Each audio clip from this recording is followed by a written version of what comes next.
The Trump administration is ramping up its pursuit of Greenland.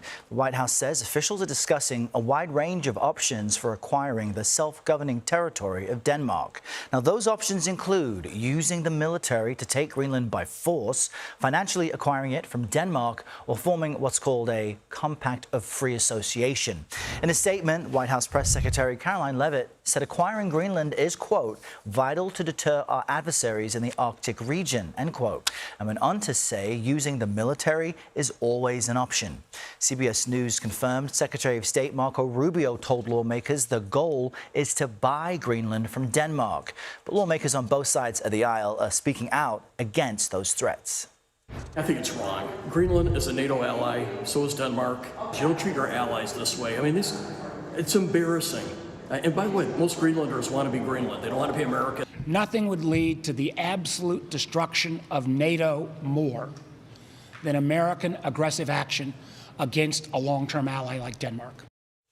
And we're also learning more about the future of Venezuela. The president says the South American country will turn over anywhere between 30 to 50 million barrels of oil to the U.S.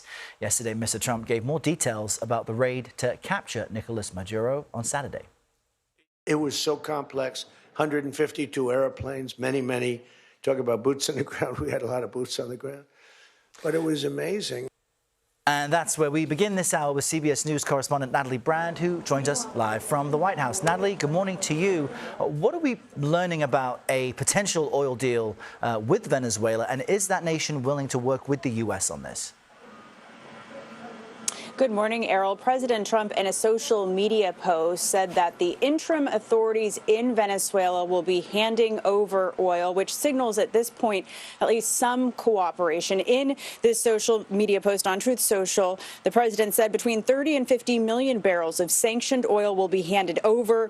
The president saying the money will be controlled by the administration, U.S. administration, to ensure it's used to benefit the people of Venezuela and the U.S. Now, following Maduro's capture, we've heard the president and the administration be extremely focused, emphasizing goals to rebuild the oil industry and infrastructure in Venezuela, which is estimated to have the world's largest reserves, even as production there has been limited for so many factors. Now, some U.S. lawmakers over on Capitol Hill have been very critical of the president's focus on oil. They are skeptical of his long-term plans. Take a listen.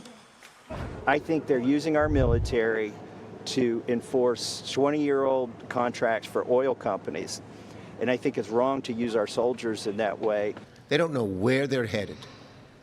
They think they can do step 1, take out Maduro, and they have no idea what steps 2 through 10 are going to be, which gives all of us a great deal of worry. And there are more congressional briefings scheduled for today following that Gang of 8 briefing earlier in the week. You know, these questions are going to come up before top administration officials as the officials brief all members of the Senate and the House. There are also, there's new information that the administration will be meeting with some top oil company executives to discuss Venezuela. Right now, the only U.S. company to operate there is Chevron, and analysts say, you know, whether or not more U.S. companies want to go in really will depend on the stability on the ground, something that remains very uncertain at this point with so many key members of the Maduro regime still in place despite Maduro's capture. Errol. All right, Natalie Brand at the White House. Thank you.